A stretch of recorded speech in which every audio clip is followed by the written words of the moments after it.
Hi, this is very good news.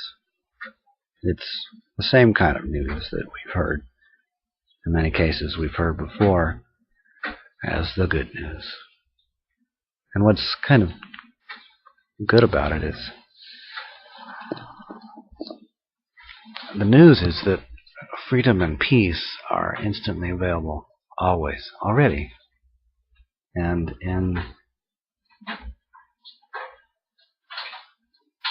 exposing yourself to this sharing, you may find how simple it can be to have freedom and peace in any circumstances. And we'll be considering a little bit about how freedom and peace come to be perceived as not present. Really, that's what we're looking at, is how is it that consciousness produces the experience of the absence of freedom or peace? How does consciousness produce the experience of being stuck, being in turmoil or in conflict?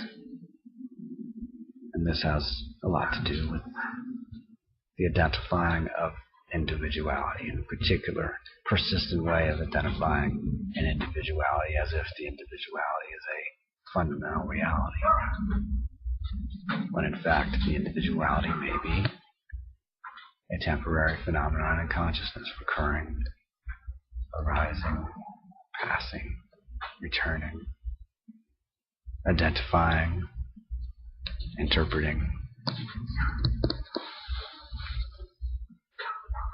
noticing, dreaming, waking,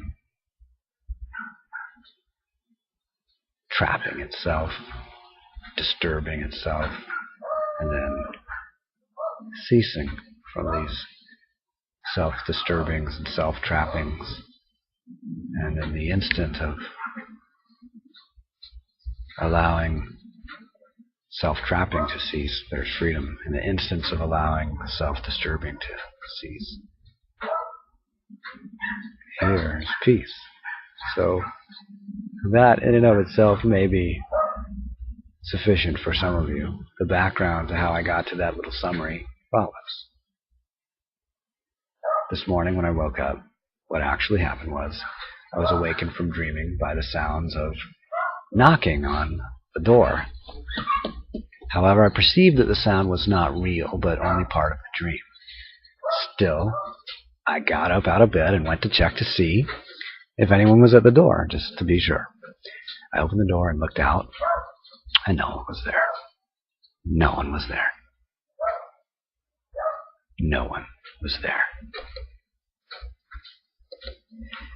But what is called me is also just a dream, just a manner of speaking. What is called sin is a dream, as well as suffering and redemption. All of these are dreams because words are only dreams. Words are only words. Dreams are only dreams. And words are just functions of consciousness, just like dreaming is a function of consciousness that can arise. Words can arise. Language can happen. It's possible. And within language, so many possible sequences of words are available. Many myths, many experiences, many filters, many interpretations, many identifyings, many dreams. The sharing of this information for you, the making of this video and so on, and all the things that I wrote before I made it, this is to introduce a possibility, or even reinforce a possibility you may have already been aware of, to emphasize and focus on a possibility of freedom and peace. In dreams, there are perceptions of sequences of events, one thing and then another, and these things happen to the dreamer. There's the perception of a dreamer who experiences the sequence of events as happening to the dreamer. That sequence of events may include perceptions of other personalities and characters in the sequence of events, but all of that is just dreaming. The other personalities, the sequence of events, the interactions between the personalities, the me, the dreamer, the perceiver, the subjective perceiver of the dream, That's all the dream. In dreamless sleep, there's no subjective perceiver.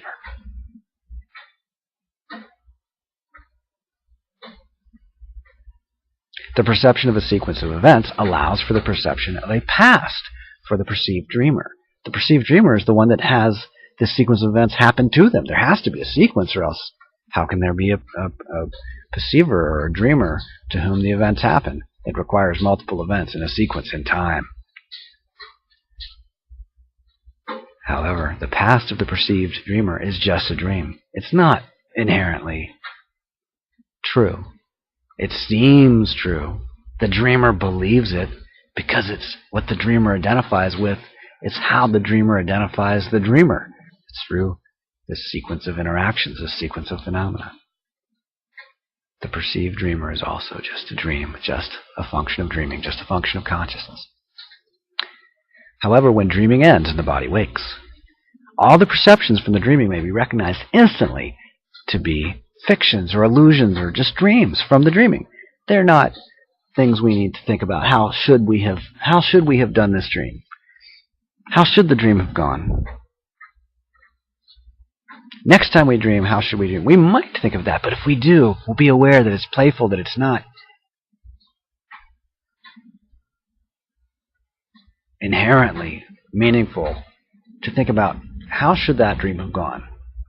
One can explore, one can play with imagination. That's fine. That's what consciousness is doing anyway. But we don't knowingly struggle and suffer and agonize over how should this dream have gone. Once we wake up, we recognize, that was dreaming. And it's done. And what happens? We forget the sequence of events. Sometimes very quickly. When the dreaming ends, there's nothing to be done to fix them. No, and there's no urgency to fix them or to figure out how it should have gone or to argue with anybody about whether the dreams were real or not real. We know, those were just dreams. There's no arguing. There's no convincing. We don't convince anyone of anything about them. We're not concerned, we're not inherently concerned with what does this dream mean, and convince somebody that what I really perceived in the dream was this, and this, and this, and this. We just tell people, and if they say, I don't believe you, we'll be like, you don't believe that that's what I dreamt? Okay, that's kind of weird, but we just don't argue about those things. We don't attach huge meaning to them. Those are a sequence of events in a dream. A sequence of perceivings in a dreaming.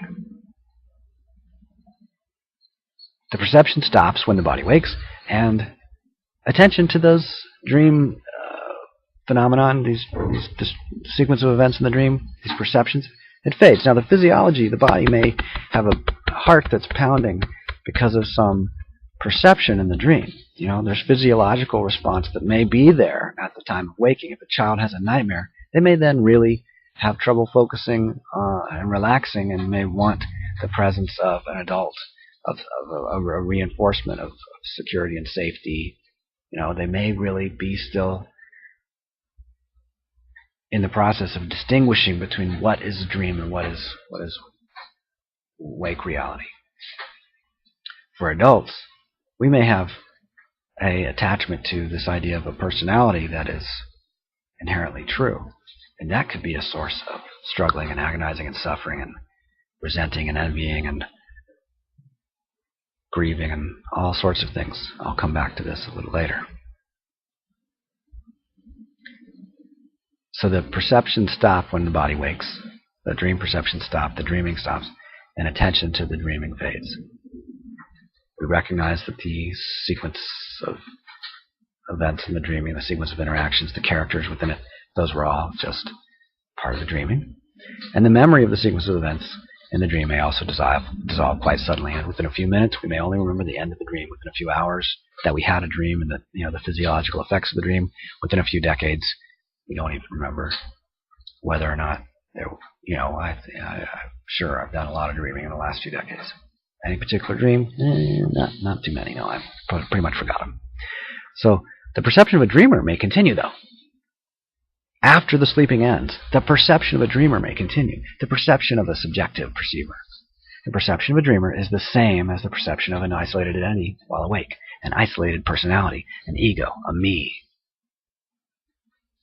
That's just a function of consciousness, though. That's just the functioning of consciousness, identifying a dreamer, a perceiver, a me, an identity. The identity is the effect of identifying. While in dreamless sleep, there's no identifying of personality. There's no me.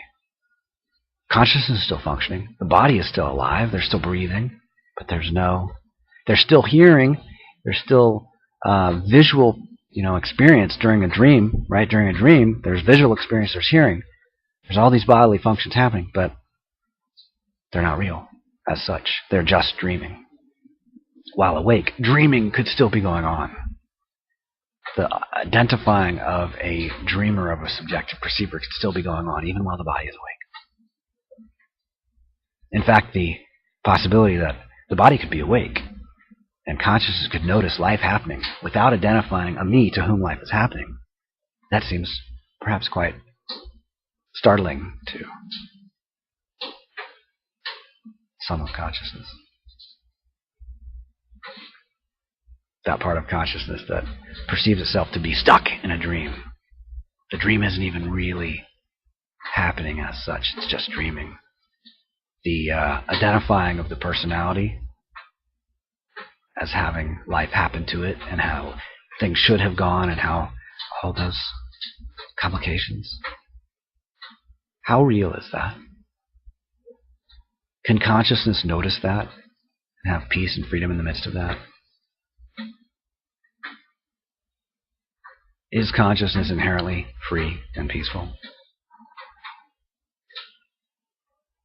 Free even to play and pretend, deceive itself, perhaps believe that it's stuck and it's in conflict and turmoil and the dreams are real and so on. That subjective perceivers are fundamental even during dreamless sleep. We can pretend that. Consciousness can pretend that. Consciousness can pretend so many things. It can make languages and make words and within those languages and put them in sequences and make myths and call them stories and histories and the truth and models of reality and models of fantasy or whatever. Models of models. The perception of a dreamer may continue after the sleeping ends. The same perception of a isolated identity, the subjective perceiver, can continue from the dreaming right into the waking state with the body awake, but still believing in an identity as fundamental, as a particular identity as fundamental. Not just any identifying. Identifying can happen, but the body or the consciousness may believe that a particular identity is the true one, the real one. This is the real me. The one in the dream, that's not real. That stuff in the dream wasn't real. This is real. This is happening to me. Life's happening to me. Or I'm the creator of life. I chose to go to college. I chose to do blah, blah, blah. What if that's all just the functioning of consciousness? All that language, all those events, all the dreaming, all the going to colleges, all that stuff. It's just the functioning of consciousness, isn't it? We can identify personally with it. We can identify against it. And when I say we can, I mean consciousness can. Is there any we independent of consciousness? Is there any I independent of consciousness? So is this distinction clear? Is this question clear that whether the dreamer is the same perceived one, the same perceiving as the me of the waking state? The identifying of the dreamer to whom the dream happens, is that the same identifying as the identifying of the me to whom my life happens?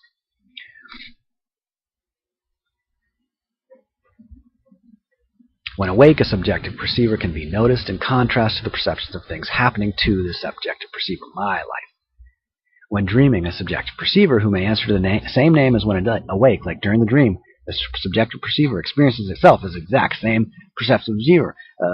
subjective perceiver, the same name, the same one. Inherently true. Ask the dreamer in the dream. In the dream, one element of the dream may ask another element of the dream, are you the real you? And the dreaming perceiver may perceive itself to say in the dream, I am only consciousness, or I am not consciousness, I am me, I'm the creator of consciousness, I'm before consciousness, I'm better than God, or I'm a competitor to God, or I created God, or I created my life, or my life happened to me, or blah blah blah blah blah blah blah. That's the kind of stuff that can happen in dreams or in the functioning of consciousness. What kind of stuff? Whatever. Everything, anything. Nothing.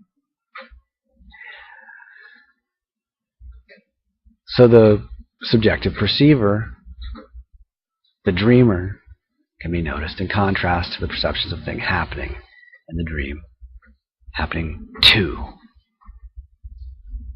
the perception of a subjective perceiver. The perception of events happens to the perception of a dreamer. The dreaming of events happens to the dreaming of a dreamer. That's all just dreaming. The dreaming of the events and the dreaming of the dreamer to whom the events happen, that's all dreaming. The identifying of my life and the identifying of the me to whom my life happens, that's all identifying, that's all consciousness playing in language. So is the perception of a subjective perceiver real? Or a similar perception to all the other perceptions of dreaming, all the other functions of language? Is it more real than the dream, or than any other identifying, or than no identifying at all during dreamless sleep? And just breathing. The body's breathing and consciousness is happening, but consciousness doesn't identify itself as me, or we even. Can there be attention and curiosity as to the possibility that the perception of a subjective perceiver is also temporary? It comes, it goes. It arises, it dissolves. It may return, it may not. Look at the body of someone sleeping. It could be a family member sleeping, or a cat or dog sleeping, or a video of your own body sleeping. While sleeping, is the perception of a subjective perceiver constant, like through even dreamless sleep? Doesn't the perceiving of a subjective perceiver lapse and then arise during dreaming and then continue as the body wakes? And then is it possible that while the body's still awake, consciousness could cease identifying itself personally, taking life personally, and simply notice life happening as consciousness, as the manifesting and functioning of consciousness? Not just an isolated bit of consciousness as opposed to and in conflict potentially with all the rest of consciousness, but consciousness in many manifestations and many facets, lifing, doing life. Who's the one that causes and creates life? Is there a me that does that, or is it actually consciousness that creates even the perceiving of me, or we, or they, or the labeling of who I am and what I am and how I am?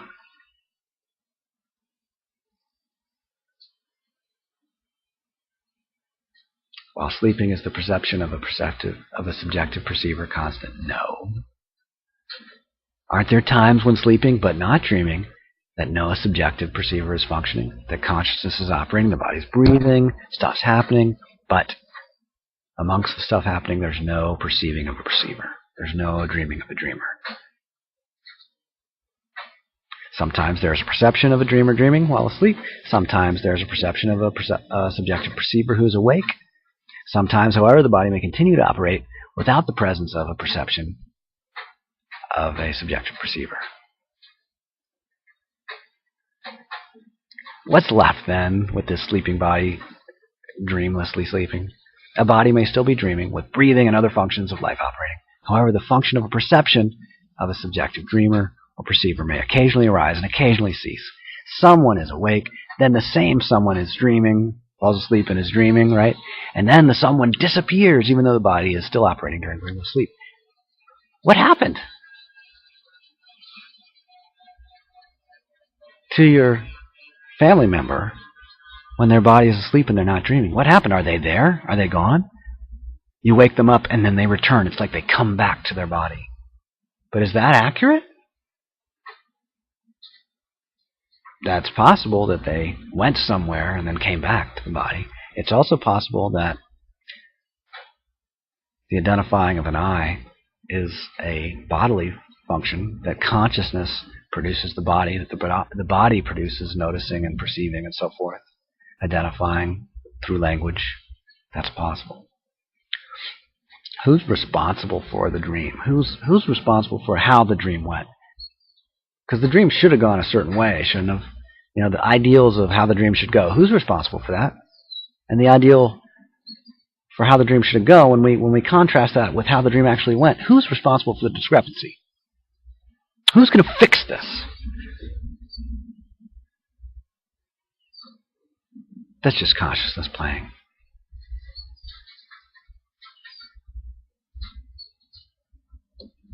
Could it be that life can be present even without the perception of a subjective perceiver? Indeed, the personal identifying of a me is clearly a function of language. Clearly, because me can be identified in many different ways. We can also be identified, and we can be identified as humans. We can be identified as Americans. We can be identified as Christians, whatever, right? All these different groupings of we that can be identified in language. All these different ways that I can be identified. I'm an American. I'm a foreigner. You know, I have all these contrasts in language that I can make in identifying myself. I'm a college graduate. I'm a man. I'm a human. I'm an earthling. Those are all possible identifyings. None of them are more of an identifying than the other. They're all just instances of identifying.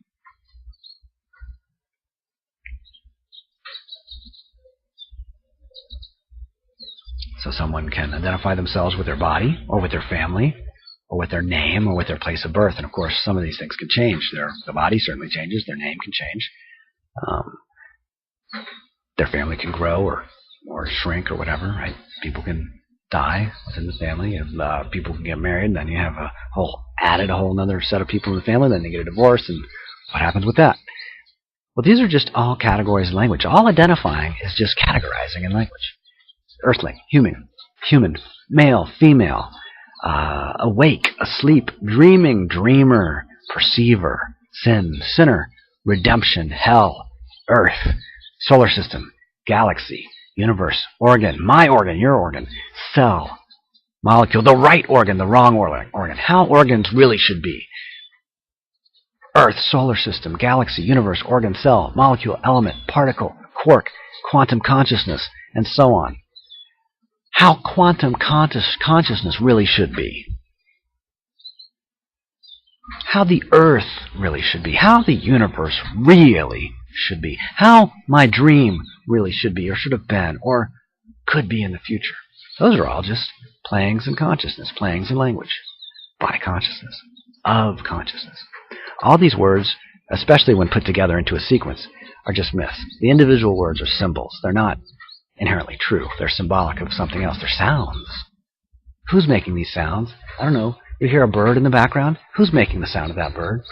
Is that consciousness? Is that consciousness that's making the sound of that bird a different consciousness than is making the sound of these words coming out of my mouth? This is a different consciousness.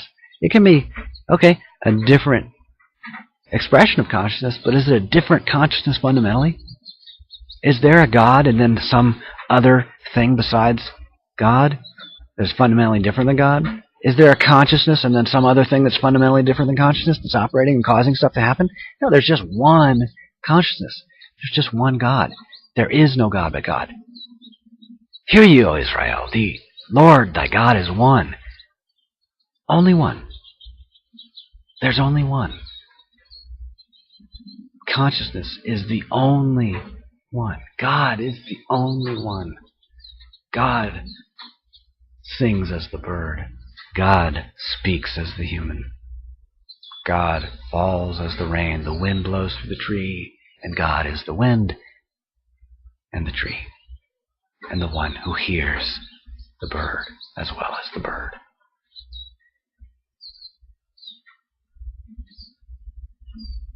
Which words are more words than other words? They're all the same. No words are wordier or mythier than any of the others, no matter how much arguing may go on about them. Really, the language of a perceiver is totally optional. It's not invalid. It's not wrong. It's optional. It's something that happens in consciousness and then ceases. It happens through language. It's an identifying in language. There is just a perceiving. There's the perceiving of a dreaming. There's the perceiving of someone dreaming, and then the same someone waking up. But those are just perceivings. Those are just identifyings.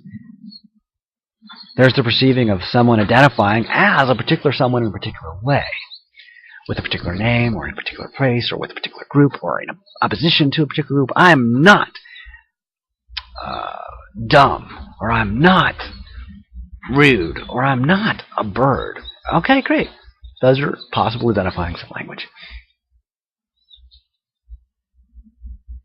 We can identify with any particular category in language. Identifying is categorizing. It's naming. Not naming like a personal name, like that bird's name is Frank. But that bird is a canary, or that is a bird. That's naming. That's categorizing. That's language happening. Who is doing that? Consciousness. When consciousness pretends to be, or when consciousness forms itself as a identifying of a personal me as opposed to my life which is happening to me, or my life which I've created and it's affected me, any of those things, those are categorizings in languages. Language. Those are functionings of language. Those are consciousness. Which language is more of a language? English or Chinese? No, they're both language. They're both equally language. Which perception is more valid? That a dream is real, and the stuff happening in the dream is real, or that the stuff happening while I'm awake is real? Look, perception is perception. Perceiving is perceiving. They're valid, but how true are they? How are they true? The direct perceiving of identifying, the noticing of identifying, is distinct from the dream of being a perceiver. Like that the perceiver or the dreamer is inherently true. One can notice consciousness operating. Consciousness can notice consciousness operating. There's the perceiving of dreaming, there's the perceiving of someone dreaming, and then the same someone waking up. There's the perceiving of someone identifying as a particular someone in a particular way, right?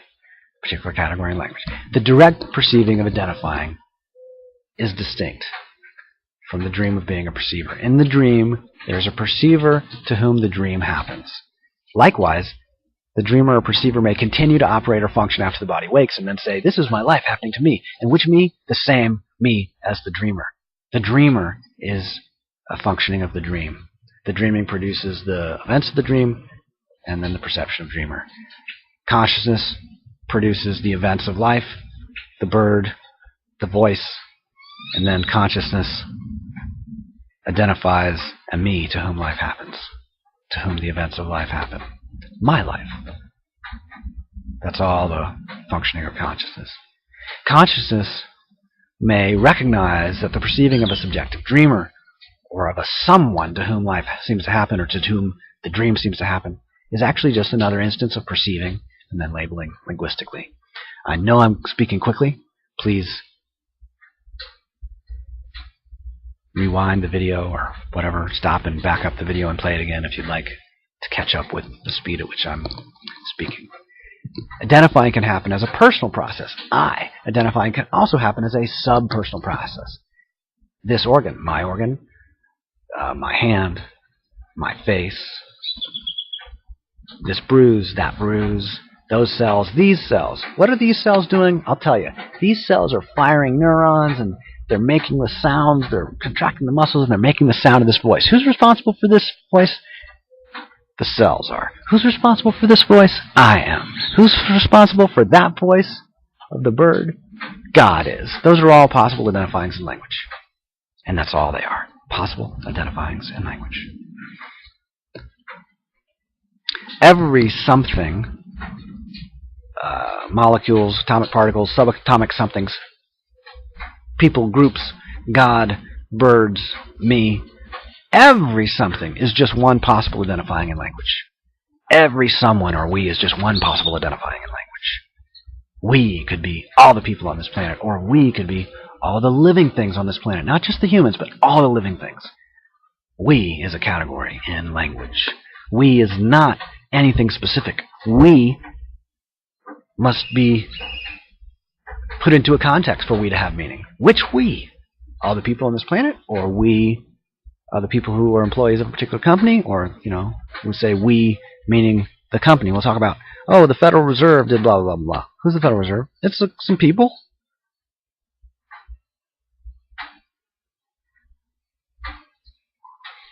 We is a category in language. All of language is just categorizing. Contrast. When present to the reality that we and I and all other linguistic forms are in fact simply linguistic forms. In fact, simply a few of the many possible linguistic forms, that's freedom. The perception of the subjective perceiver may dissolve into the direct noticing of the process of identifying.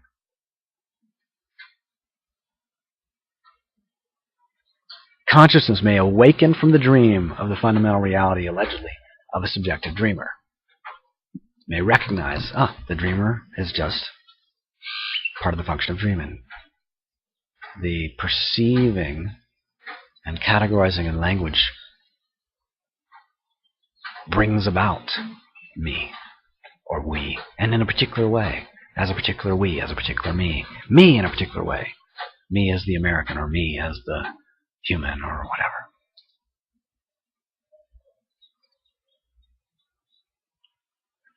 The dreamer is part of the functioning of dreaming. The dreamer is one possible categorizing in language. The dreamer is a perception. The dreamer is a dream.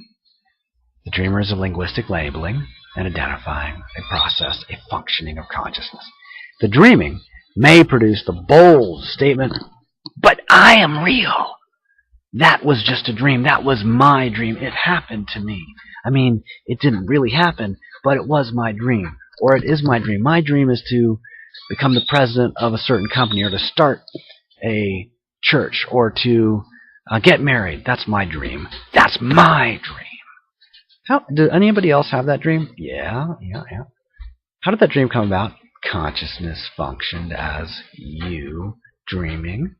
Consciousness identified itself as a personality and identified a dream as its dream, as my dream, in the case of me, right? However, who made the dream? Is it mine, like I made it? Who created the dream? Who planned it? Did I plan it? I just noticed, oh, this is my dream. Like, of a future dream of something I may do. Or, oh, this is my dream of, some events that happened. First, I was flying through the air. I was a toad, and I was flying through the air, and then I became an airplane. And then what happened was this really loud sound happened, and I went to check and see if it was someone knocking at the door. And I opened the door of the airplane, and it was a frog, not a toad. Now, in a dream, that would be like not that unusual for a dream. But also, I didn't mention I was really scared. What? Where did that come from? Consciousness just does stuff. It's kind of like, consciousness is kind of crazy. It's kind of fun-loving. It's kind of playful. Take my word for it. If you don't have this experience yourself, you might at some time. Like check out the birds, or check out the children, or check out the wind blowing through the leaves of the trees. Consciousness is playing. Who made the dream? Who created the dream? Who planned it? Likewise, who made the dreamer? Who created the dreamer? Who planned the dreamer? How did the dreamer arise? How did it subside during that dreamless sleep? What happened? Consciousness stopped producing the perceiving of a dreamer. In the dreaming, various alleged dreamers may argue over words. Bodies may even die over such arguings and warrings over words. Birds and humans and so on. In the dreaming, someone may knock on a door that is not really there and then say, "Wake up, consciousness! Stop dreaming of being only a dreamer. The dreamer was just a dream, just a part of the dreaming. The dreamer cannot escape from being a dreamer. You can't end the dream and still have the dreamer. The dreamer cannot awake from being a dreamer and then become something else. You can't take the stuff in the dream out of the dream and then keep those things. You can't take it with you. There's no tool or method for the dreamer to end the dreaming. The dreamer is part of the dreaming. The dreamer can't persist, can't bring the dream to an end and then persist itself. At least in some manner of speaking, this may be true. There's nothing wrong with the dreaming either. Dreaming is not evil. Dreaming is not sinful. It's not shameful. Dreaming innocently happens by itself and produces the perception or perceiving of a dreamer to whom the dream happens. Life produces the perception or perceiving of a me who takes life personally and perceives life to have happened to it and calls that life my life. Which life? It's actually not all of life that the identifying calls my life. The identifying picks certain elements of life, categorizes them, creates a story out of them like a dream or a myth, and then calls that my life. And ignores a vast amount of information. Maybe combines things, categorizes things, makes some stuff up, tells you how things should have been, and what my dream of how things should be is, and that's my life. That's who I am. Could be. That's how consciousness can play. So, dreaming may be called a wrong perception, but it's only wrong as an inaccurate or partial or cloudy, not like morally wrong, not like personal guilt and deserving punishment. It's just, dreaming. Dreaming is just dreaming. It's not the same. We can distinguish between the dreamt sound of knocking and real knocking. In dream, while the body is asleep, there can be visual perceptions and there can be sounds and stuff, but those sounds are internal to the neurology of the brain, perhaps. Is that true? I don't know. Maybe there's something else going on. Maybe consciousness is playing in ways that are far beyond the capacity of this English language, in the case of this particular speaker, so to speak, to communicate. But I'm going to distinguish some possibility. We'll see if freedom and peace just show up along with it for you, for me. Or for no one at all, just freedom and peace. The ego, or personality, is just an identifying of the process of living as made of two things, a life and someone living it. Right? The dreamer is just an identifying of the dreaming as being made of two things, a dream and then a dreamer to whom the dream happens. However, perhaps the dreamer is just a function of the dreaming, just like perhaps the ego or personality is just a function of life. It's not that there's life and then someone living it. There's life, and within life, the someone living it is part of the functioning of life. Perhaps the perceived someone is just a function of the living. Perhaps the identifying of a personality or of a someone is just a branch on the vine of God. Just the functioning of consciousness. Just part of the tree of life, a branch in the tree of life. In one dream, the personality is a child. In another dream, the personality is a pilot who can fly around without a plane, like as a toad or whatever. In the next dream, the personality identifies with one name, but then gets married and identifies with a different name. Which name is the true name? No, they're both just names.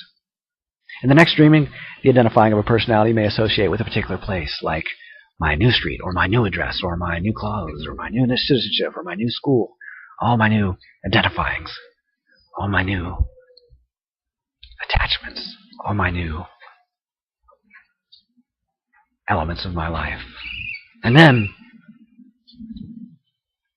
with all these elements of my life identified, life may identify a me to whom life happens to touch, the recipient of my life, the object. The end, the culmination of my life is this me to whom it happens. In the next perceiving, the perceiving may identify with my body, and then my children, and then with my neighborhood, and then my country, and then not that country, and not that group of people. And I am not, I just want you to know, I am not a mean person.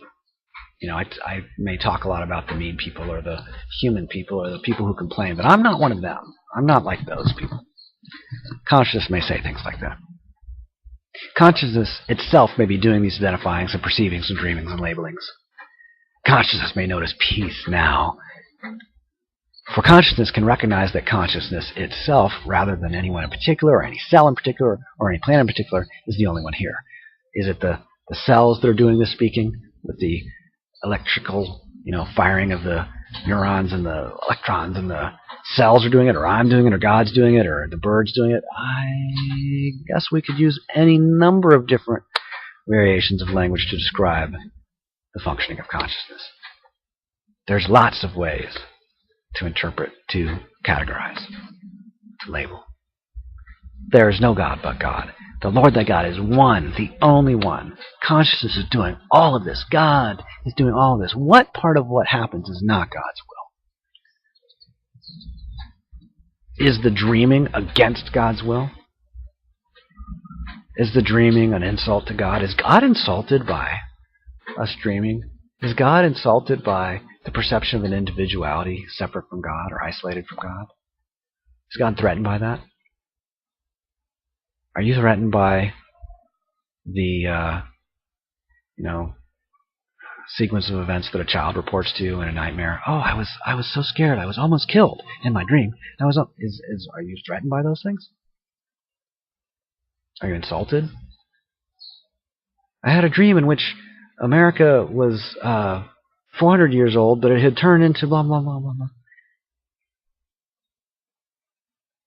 Is that insulting when someone tells you they had a dream about those things? Isn't it interesting how people take life personally and get insulted and hide with shame and perform the function of shaming? Isn't that interesting how consciousness performs shaming sometimes, or sometimes doesn't? Just stops and notices shaming happening and stops cultivating it and nourishing it, and instead does something distinct from that. Consciousness may now remain in peace and yet play freely in the creating of identifyings, perceivings, dreamings, and labelings. Consciousness can even argue with itself in my own head or between two voices. It can even form wars and nations and empires and planets and solar systems and galaxies and colonies of birds and anthills and all the different formations of consciousness. Consciousness can agonize and try to avoid hell or earn its way into heaven. Consciousness can practice very earnestly to become more conscious or to attain consciousness. Consciousness can struggle to be free or struggle to experience peace. Consciousness can notice itself struggling and stop struggling, or notice struggling and continue, but actually have no attachment to the struggling itself. So there's peace and freedom in the midst of struggling even. Is that possible? Is curiosity possible? Consciousness can try to live better, or to rescue consciousness from its words or its myths, or to provide the right words or the right myths. Or consciousness can simply remain as freedom in peace. I'm going to repeat now the very beginning of this, what dream I had this morning. Really, I woke up. I was awakened from dreaming by the sounds of knocking on the door. However, I perceived that the sound was not real, but only part of the dream. Still, just to be sure, I got up out of bed and went to check to see if anyone was at the door. I opened the door and looked out, and no one was there, not even me.